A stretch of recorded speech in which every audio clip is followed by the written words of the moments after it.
Thanks for listening to Uncle Sam's Soccer Podcast, keeping you up to date with the latest in American soccer. And don't forget to subscribe.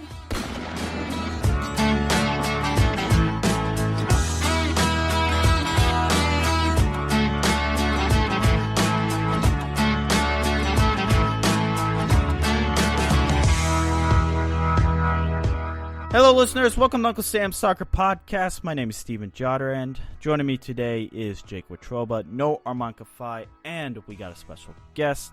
It's all about the 4-0 victory over Guyana. We'll be talking a lot about that. Looking forward to the Trinidad and Tobago match in the second game of Gold Cup group play. Now, listeners, if you haven't done so already, follow us at Uncle Sam's Soccer Pod. Hit that subscribe button to whichever podcast platform you're listening to and leave us a 5-star review. Alrighty, listeners. Yes, we finally have a competitive game under Greg Berhalter to talk about, but before that, special guest at Home Sweet Soccer. It's Jason, the Stephen A. Smith of soccer. How we doing? What it do, baby? That's my Kawhi impression. That was pretty good, right?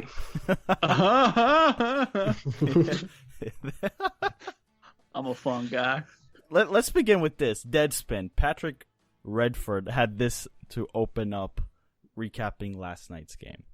While the United States women's national team is in France, mounting what looks destined to be a hellacious defense of their World Cup title, their disgraced counterparts on the men's side quietly played and won their first competitive game since, well, that game in Trinidad and Tobago.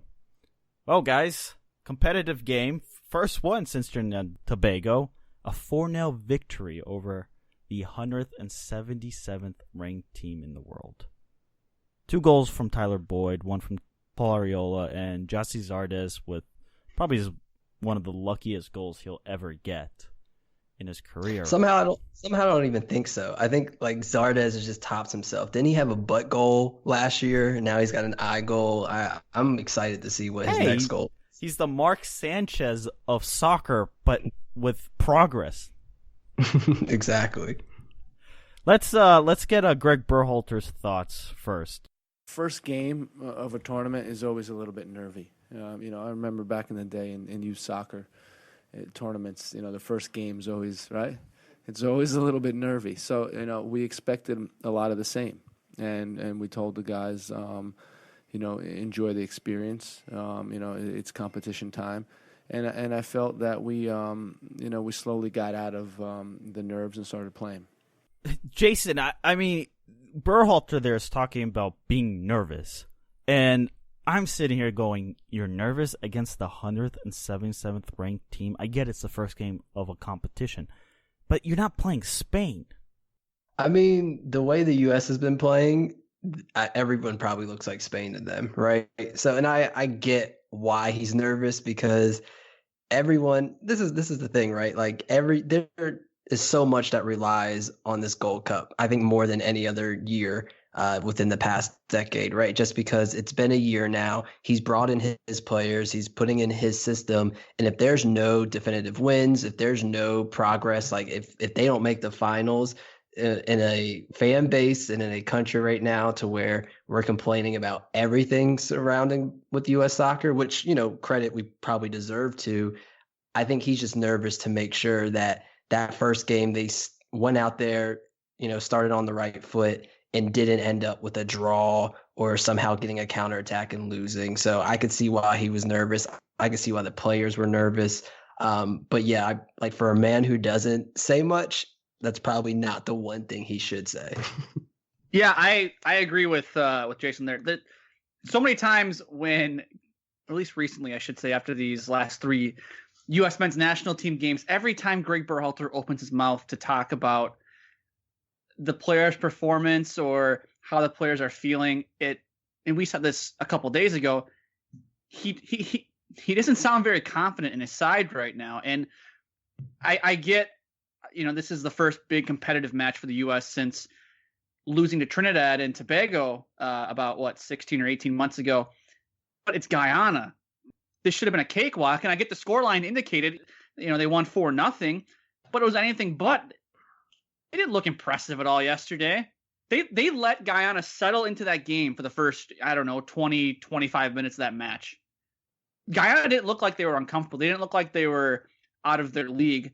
They were playing with the U.S. and it's just I don't know. It's not a good look for the U.S. I didn't understand why they didn't press to start the match. They waited until about halfway through the first half before they really started to press Guyana. There was a lot about that match that should make you very confident if you're a U.S. men's national team fan. Well, this leads us to the question of the day, and it kind of extends off of our kind of preview show, in air quotes there. Listeners at Unc Sam Soccer Pod, did the game ease your mind? Did the result 4-0 over the 177th ranked team, I know in the flawed FIFA rankings, but still, majority of these players play in lower division English football. You have a $70 million man on your side. You have players who are expected to perform well. And yet, guys, early on in the game, it looked like the U.S. gave way too much respect to Guyana. It was a slow start. Christian Pulisic seemed to be the most talented player, but he also seemed to disappear. It's mind-boggling, and on Twitter, what was going around were the comments made by Ray Hudson. Quote, "This continues to be a problem with football in this country. Fans look at the scroll and see the 4-0 scoreline, and they're happy with the result in all caps. It's all about the result in all caps. The football wasn't good enough against Guyana. Not even close." What are your thoughts to this? I think that man's been on Twitter for a collective total of 2 minutes in his whole entire life. I haven't seen anybody really say anything positive about the performance. And like I said, I think we're like as a collective, I think a lot of fans are just in this negative mindset right now too, where they want to nitpick everything. And some things deservedly, right? Like, I don't know why Tim Ream is still playing national football. I just don't. I don't know what he has on Triple G. I don't know if he's secretly his son-in-law. I don't know, but the fact that he keeps getting these starts, I don't get it. But, I did like a lot of things in the middle and putting the pressure in the middle. Like you said, in the first 20 minutes or so, they really didn't do much of pressing and they kind of were falling into it. But maybe that was the nervousness, right? And maybe that was a direction of Bert Halter saying, hey, let's calm down for the first 20 minutes. We know we're the better team, so let's just get our footing under us and then we can attack.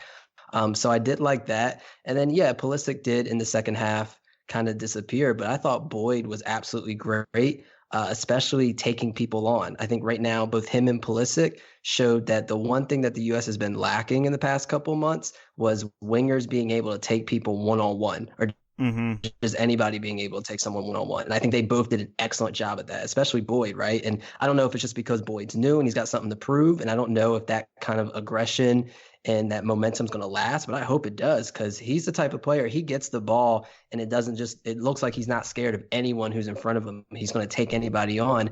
And you can see Pulisic, he knows he has the skills to where he can take someone on the sideline, stop his dribble, and then do a cute flick to get by, or, have the speed to get by somebody. So I did like those, and I do think those are going to be beneficial moving on. It is the first game. They're lucky it's against Guyana, and they're lucky their second game's against Trinidad and Tobago. I think if it was against a much more physical team like Panama, like if they had to play Panama last night, it would have been a lot different, right? Because Panama, with their physicality, right, they are very good at stopping teams, getting into their groove. And if you wait 20 minutes before you start playing the way you actually want to play and put that pressure on, it might be a little bit too late. But I'm gonna be the person that comes on and tries to spread a little bit of positivity. I'm not positivity. I have Stockholm syndrome, and so I'll openly admit it. But I wasn't convinced that it was a 4-0 thrashing and that they're back. But I do think that there are parts of it that people aren't really looking at. Like Weston McKennie, I think was great because he's not had a set position in forever, right? That man's played pretty much every position in the past year. So for him to be able to come out there and find his spot, make those runs in the middle, be able to intercept those passes and those counterattacks. I thought he looked really good out there until he cramped up after 75 minutes, which I don't know if that's a great sign. But I do think that there are some positives that happen. The only thing I'm super afraid about is that defense, because it still does look super suspect. Tyler Boyd was no doubt the best player on the pitch, and this is what Greg Berhalter had to say about Tyler Boyd post-match. It's what we've been talking about, the verticality, the finishing, the work rate, all those things is what we've been discussing, and I think it was a good start for him.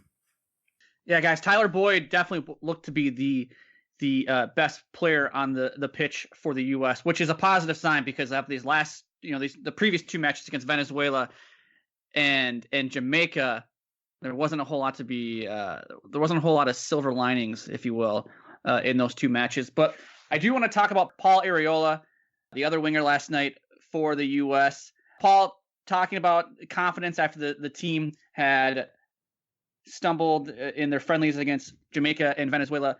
Paul's quoted here from Jeff Carlisle of ESPN.com. One thing I'll say about the team on the inside, it's been nothing like it's been on the outside. We're extremely confident. When we looked back at the games, we saw where we could improve, and we saw what worked and what didn't. I give a lot of credit to the coaching staff and what they do.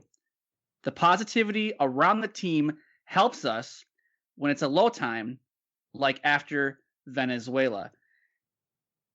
And so it sounds like the U.S., this team still, according to Paul Arriola here, are still a confident bunch, although during that Venezuela match, they didn't look very confident, I would say. But it's nice to hear that mentally this team hasn't collapsed. I don't think they're mentally all that strong. I know he says, quote, one thing I'll say about the team on the inside, it's been nothing like it's been on the outside. But Berhalter just talked about nerves in his presser.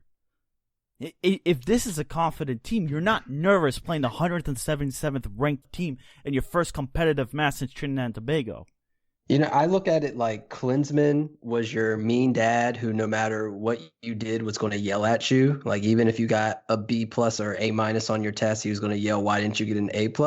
And now that mom's moved on and Berhalter's your stepdad and he's a lot more laid back, I think the players, still have that trauma of Klinsmann and they're expecting to get yelled at. And because Berhalter's so laid back, they don't, and they're like, oh, this is nice. This is better. I feel like I can get away with things. But I agree. I don't think that they're all confidence. I think the main problem, and you can see it, when in that Jamaica game, like you can see when McKennie and other players just didn't know who was supposed to be where.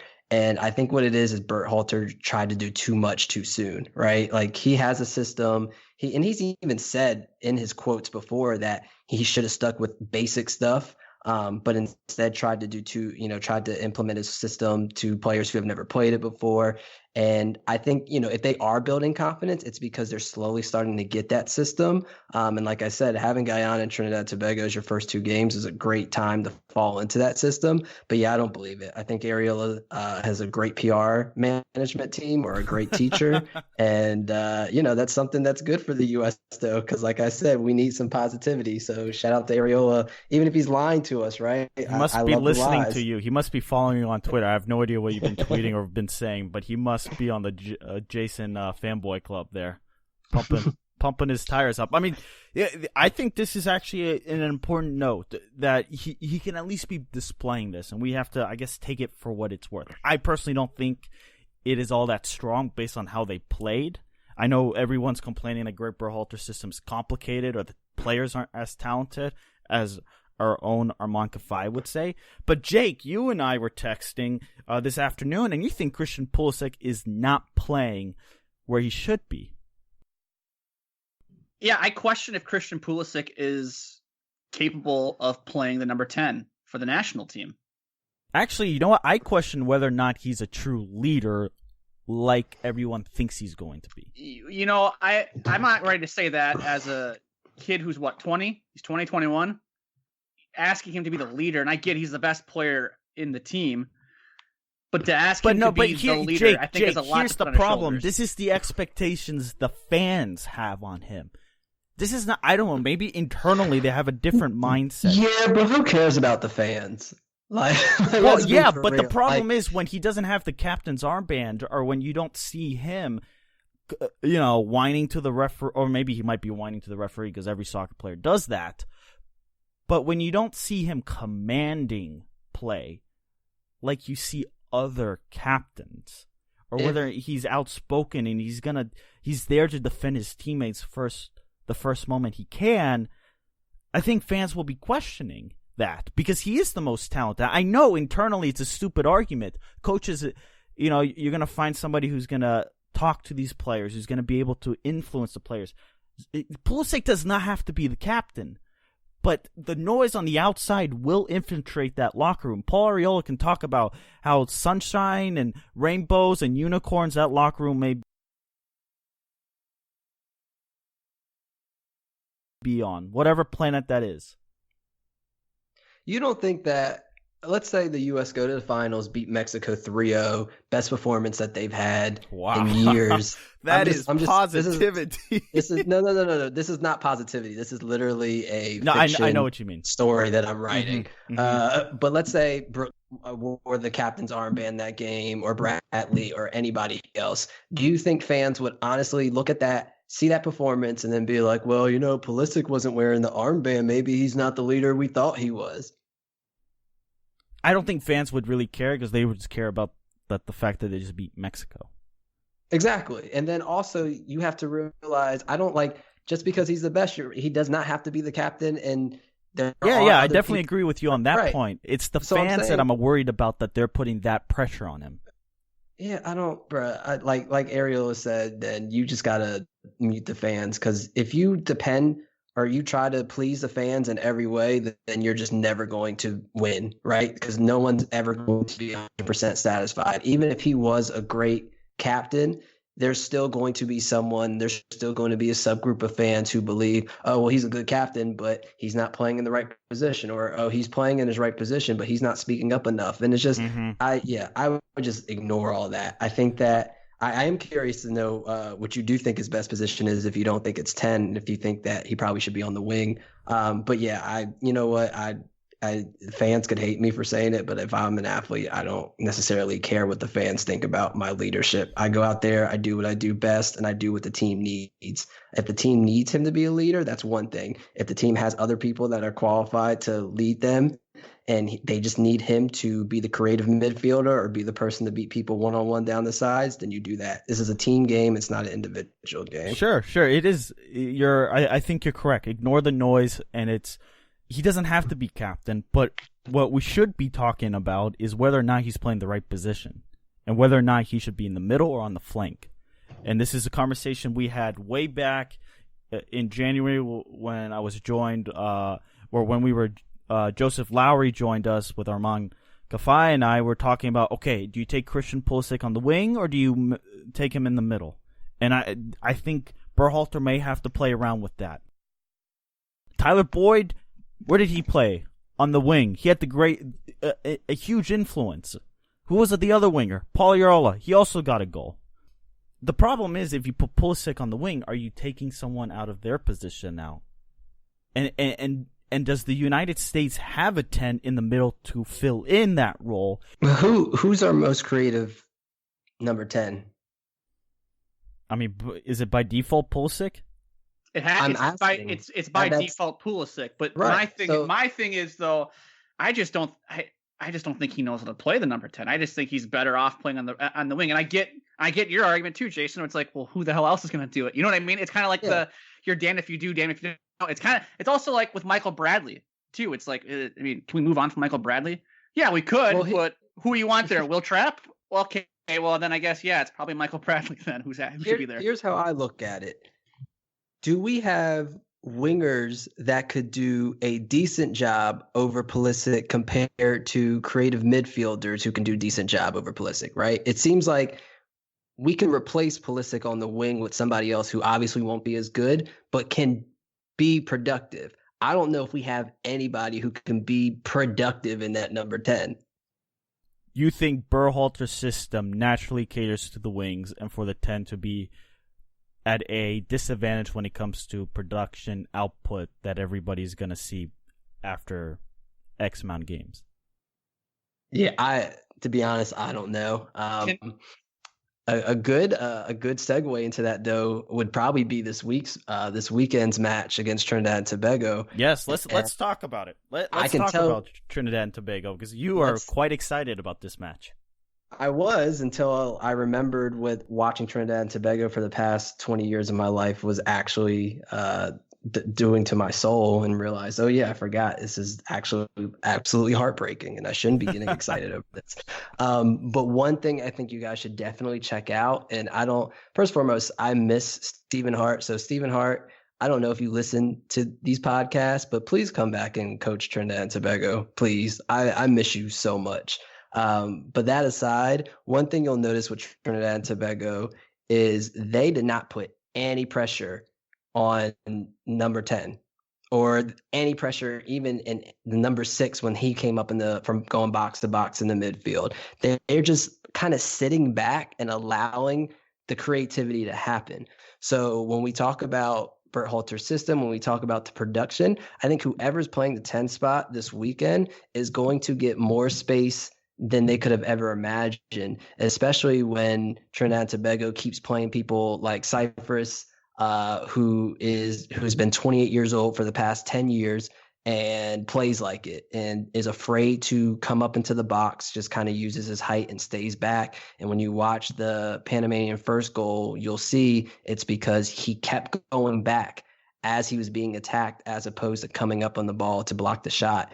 So I think when you look at how Trinidad and Tobago plays and you look at that kind of emptiness that they have in that area, it's going to give Pulisic or whoever is playing that position a lot of space. And maybe that's what they need, right? To build their confidence up, to kind of try things out, to try those through balls, to, take some early shots.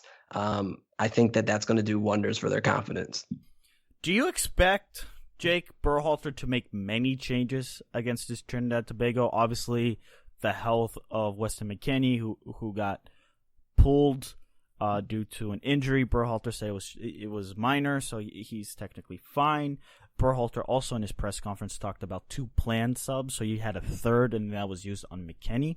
So it seems like Berhalter has a plan when it comes to attacking these games, knowing that Guyana wasn't really going to pose a threat, that he strategically pulled players off early, probably gave them extra rest in advance of an important game against a much more talented squad in Trinidad and Tobago versus Guyana. Yeah, I think you might see, just looking at the roster here, I think you might see a change or two in the starting 11. I could definitely see Josie Altidore getting the nod over Jossie Zardes on Saturday. Yeah, who had quite a terrible first half. Has a goal to his name, but if you really watch the game, Jossie Zardes did not play well. No, he hasn't played well, and he's been one of the guys I've been ripping on the last week, with all these poor performances and people and Berhalter saying we need to learn this system, and the media members saying they don't know the system, and it's like, well, Jossie Zardes knows the system, and he looks like crap out there right now. But that could just be Jossie Zardes, though. Have you guys ever played pickup basketball where somebody has an atrocious shot and they keep shooting it and everyone's like, wow, this guy's just not good. But then all of a sudden he lucks up and hits the game winner over 2 people and, of course, calls it all skill, and you can't claim it was luck because he had an amazing shot, and because of that he gets to keep playing with y'all. Yeah, that's Zardes. Because it's just like, much as we say, what game winner has he had though that's really impacted? Right, but that's the thing. Like when you go back and look, it's not like he's not scoring goals, and even in the friendlies, not the previous ones that just passed, but the ones before that, his hold up play and his header flicks and his one touches were great. So it's like he just does enough to where he already has a long leash with Berhalter, but he does just enough to make sure that he can continue to play. And I think, yeah, even when it comes to accidentally scoring goals, that's all it takes. Jason, we only have you for another minute. So, quickly, do you think Trinidad and Tobago have an opportunity to get a result against this U.S. men's national team who is at least noticing the noise on the outside, a fan base that is edgy, a very calm, neutral Greg Berhalter, and I guess from base on purely Oriola's comments, a team that is knitted well together at the moment. I didn't think Trinidad and Tobago had a chance to be in the U.S. in qualifiers, and they did. So I guess with that, there's always a chance, right? I think what Trinidad and Tobago can do is they have on their wings Levi Garcia and Nathan Lewis, who are two of the fastest guys in this tournament, especially Nathan Lewis, to the point it's almost a fault. When you watch that game against Panama, he would just beat literally everybody down the field. So when he got to the final third, there was nobody. There was none of his teammates, none of the Panamanian players. It was just, oh, okay, I'm by myself. So I do think when you drag up the left back, if Nick Lima, especially when he goes forward, there's a potential that they can get caught up field too much. And I don't think the U.S. has anyone in the back that can really keep up with the speed of those two. So those are two possibilities to where you can see kind of Trinidad inviting that offense to come in from the U.S. and then hoping to get that counter and get them down the side. Because you're not going to see really trying to build up to a striker. Trinidad and Tobago brought one striker with them for this whole tournament, and he's not even a striker he's a kind of hybrid winger midfielder striker. So they don't have that one person they feel like they can get to like they used to with Kenwyn Jones, who can prove to finish in the air or on the ground. So I think countering is the best way to go with Trinidad and Tobago. I would like to see them make changes, like putting Hackshaw in the back, who is one of the most athletic players in all of North America. He's absolutely amazing in the air. He doesn't lose many battles. And I think, if Trinidad and Tobago are going to win this game, they're going to have to be super aggressive. They might try to invite pressure in the first 20 minutes, especially if the U.S. is going to play calm. But after that, they're just going to have to put the pedal to the metal and hope that they can catch the U.S. off guard. I give Trinidad and Tobago a more than a snowball's chance in hell of actually winning this game. That's just my 2 cents. With the way the U.S. has been playing recently, I think Trinidad and Tobago have a decent shot of at least coming away with 1 point. But, Jason, thank you so much for taking time today to join us. Please tell listeners where we can find you on Twitter and anything else you want to plug away. You can find me at Home Sweet Soccer.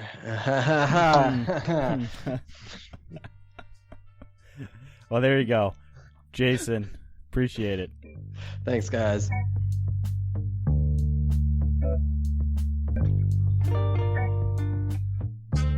Listeners, question of the day. Did last night's game ease your minds? And honestly, Jake, yeah, we read a lot into this game, and this is what we have to do. We have a game, we have to react to it. We have to see what happens on the pitch. And there are a couple of takeaways, but in the grand scheme of things, this game against Guyana doesn't mean anything. No. Although Greg Berhalter's comments about feeling the nerves had me a little bit surprised because this is the 177th ranked team. And I'm going to play those comments one more time for you listeners, just to ingrain it in your mind that this is how the U.S. men's national team is actually feeling. First game of a tournament is always a little bit nervy. I remember back in the day in youth soccer tournaments, the first game's always, right? It's always a little bit nervy. So, we expected a lot of the same. And we told the guys, enjoy the experience. It's competition time. And I felt that we slowly got out of the nerves and started playing. Steven, if you are the U.S., it is never okay, no matter what match you're playing, whether it's a friendly, whether it's the Gold Cup opener, whether it's the World Cup final. If you are playing a team that is on the same level as the 177th ranked team in the world, Guyana, you should never be quote unquote nervy or nervous for the match. It's Guyana. Most people listening to our show right now can't even point to where Guyana is on the map. Oh, we tried to explain that to them on a previous episode. That went very, very south. But Guyana is such a big soccer nation or footballing nation that they decided that it was best for them to not play their international soccer in CONMEBOL to not go through that confederation for playing in the Copa America or even trying to qualify for the World Cup. No. They said, you know what? Let's go play in CONCACAF. Let's go play in the powerhouse that is CONCACAF. Listeners, USA versus Trinidad and Tobago, Saturday, 8 p.m. Eastern. First Energy Stadium in Cleveland. Wow. The soccer mecca of America, Cleveland, Ohio, Jake. Question really is how much crap are we going to hear about Trinidad and Tobago versus USA in 2017? Get ready for that, but that's their next group play in the Gold Cup. Meanwhile, in France, today, Sweden versus the United States. And oh boy, have some comments come flying the US's way. Yeah, Steven, we got some fighting words from good. This is good. Swedish this is goalkeeper. The stuff I like. From Swedish goalkeeper, I'm hoping I'm pronouncing this right, Hedvig Lindahl. She goes on to say, they can play the game in the press area if they want. We want to play on the field, and we'll see what happens. Let them talk. We will play. What do you think that's in reaction to? Like the 13 goals and the celebrations and them yapping about it? Or do you think this is directly going back to Hope Solo's comment? This has to be going directly back. This has to be going back directly to Hope Solo's comments 3 years ago. I mean, what else would this be? You can't. It's not about the celebrations. It's not about all the attention the U.S.